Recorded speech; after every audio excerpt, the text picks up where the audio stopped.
네, 안녕하세요. 주식은 역시 기릿기릿의 히릿입니다. 안녕하세요, 기린이 분들. 오늘은 뉴스를 보다 보니까 청년 도약 계좌에 대한 이야기가 많더라고요. 그래서 이 청년 도약 계좌가 어떻게 바뀐다는 건지 아주 간단하게 여러분들과 살펴보기 위해서 왔습니다. 그럼 함께 확인해 보시죠. 렛츠 기릿!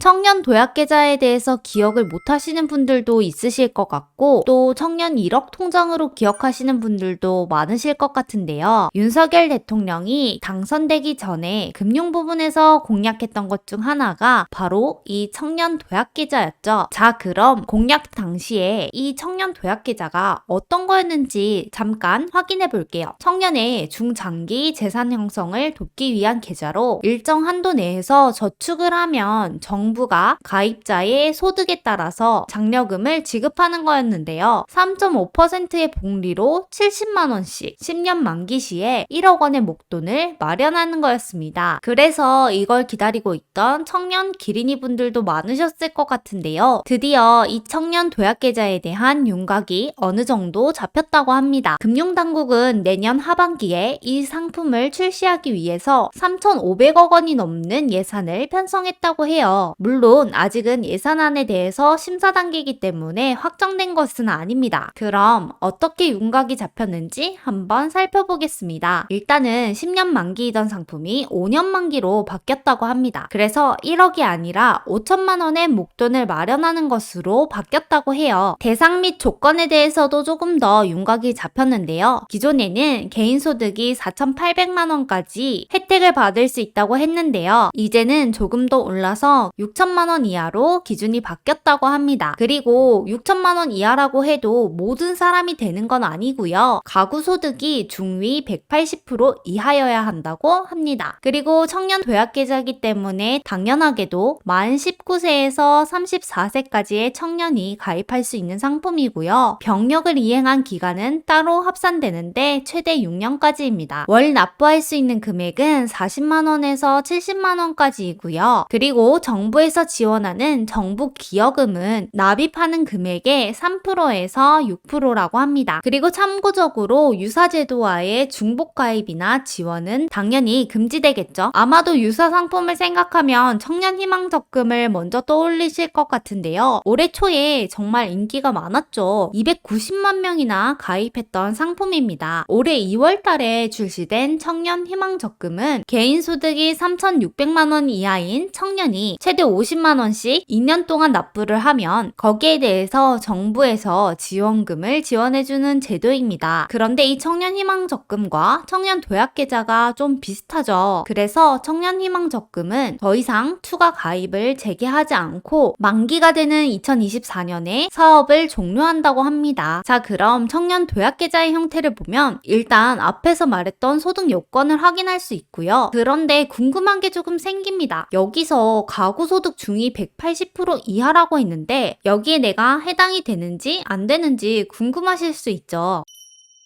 그래서 여러분들이 직접 찾아보기는 또 번거로울 테니까 제가 중위소득을 가져왔습니다. 2023년 기준으로 중위소득은 1인 가구 기준 207만 7천 원이고요. 2인 가구 기준 340만 원이라고 합니다. 4인 가구 기준으로는 540만 원이라고 하네요. 여기서 180%를 계산해보면 1인 가구 기준으로는 월 374만 원을 버시는 분이 가입하실 수 있고요. 2인 가구를 기준으로는 월 622만 원이라고 합니다. 그리고 4인 가구 기준으로는 972만 원이라고 해요. 이렇게 해서 청년 도약 계좌에 가입 요건이 되는 청년만 약 306만 명이나 된다고 하네요. 자, 그리고 다음 지원금을 살펴보자면 소득 구간에 따라서 3%, 3.7%, 4.6%, 6%로 지급이 된다고 합니다. 지원금은 매월 지급되기 때문에 복리 효과가 확실히 있다고 볼 수 있겠네요. 그리고 또 장점은 바로 비과세라는 점이죠. 그런데 이걸 보다 보니까 보니까 또 궁금한 게 있을 것 같아요. 소득 구간에 따라서 3%, 3.7%, 4.6%, 6% 이렇게 지원이 된다고 하는데 지금은 파킹 통장만 가입해도 2%에서 3%가 기본 아니야? 라고 생각하시는 분들이 계실 것 같아요. 그래서 제가 1금융권을 기준으로 월 70만 원을 24개월 이상 납부할 수 있는 적금을 살펴봤는데요. 기본금리 순으로 조회를 했을 때 보니까 이렇게 기본금리가 4%가 넘는 상품들이 꽤 있더라고요. 요즘은 아무래도 금리가 원체 비싸다 보니까 4% 정도는 되는 것 같아요. 그래서 이거 가입하는 게 맞나? 라는 의문을 가질 수 있을 것 같아요. 일단은 정부에서 밝힌 바로는 청년 도약계좌 같은 경우에는 시중은행의 5년 만기 적금 금리에 가상금리를 더 더하는 형태가 될 것으로 보인다고 합니다. 현재 시장금리 상황 등을 반영했을 때 월 70만 원을 5년 동안 납부하면 약 5천만 원의 목돈을 마련할 수 있다고 하네요. 어쨌든 운영 방법이나 금리 같은 경우에는 금융권과 협의를 거쳐야 되기 때문에 구체적인 부분은 나중에 확정될 예정이라고 합니다. 어쨌든 시중은행의 금리에 가상금리를 더한다는 부분이랑 그리고 비과세라는 부분에서도 조건에 해당한다면 당연히 가입하는 게 좋아 보입니다. 자, 그리고 마지막으로 가장 중요한 부분이죠. 투자 운용 형태, 적금형과 투자형을 선택할 수 있다고 하는데요. 대통령이 이전에 공약을 했을 때는 채권형과 주식형, 예금형을 만들어서 본인의 판단 하에 투자 운용 형태를 선택할 수 있도록 하겠다고 말했었는데요. 그래서 이 부분도 남아있나 이렇게 살펴봤더니 적금형 상품뿐만 아니라 투자형 상품을 출시하는 방안도 고려하고 있다는 입장이라고 합니다. 그러면 이 투자형 상품에는 어떻게 지원금이 나오나 봤더니 투자형 상품에 대해서는 납입 원금 전액에 대해서 비례해서 기여금을 지급하려고 한다고 합니다. 그러니까 쉽게 말해서 내가 이 금액을 납부해서 투자를 해서 손실을 보든 아니면 이익을 얻던 간에 납입한 금액을 기준으로 해서 기여금을 지급한다는 건데요. 그런데 이 부분에 대해서 우려의 시각이 있다고 합니다. 바로 투자 손실을 혈세로 메꾼다는 비판의 가능성이 존재한다는 건데요. 일단 정확하게 보자면 투자 원금을 메꿔주는 건 아니고 다만 투자 손실이 나더라도 원래 정부에서 주기로 한 돈을 준다 이 정도로 생각하시면 될 것 같습니다. 다만 여기에 대한 시끄러움은 내년이 될수록 더 많아지긴 하겠네요. 정부에서도 고민이 많을 것 같습니다. 그래서 금융위원회에서는 납입 원금의 일정 비율 이상을 예금성 상품에 투자하는 방안도 검토하고 있다는 입장입니다. 어쨌든 공약에 대한 부분을 반영하기 위해서 투자형 상품도 고려하고 있는 부분이지만 투자형 상품이 확정된 것은 아니라고 합니다. 자, 그럼 지금까지 내년 하반기에 출시될 청년 도약계좌에 대해서 어떻게 바뀌었는지 짧게 살펴봤는데요. 이런저런 노이즈가 존재하고 아직까지 확정된 것은 없습니다. 다만 대상이 되는 청년분들은 하는 게 무조건 유리하다고 생각이 되네요. 내년 하반기에 출시할 예정이라고 하니까 기억하고 계시면 당연히 좋겠죠? 자, 그럼 오늘은 여기까지 하도록 하겠습니다. 지금까지 시청해주셔서 정말 감사합니다. 히리시였습니다. 빠이요!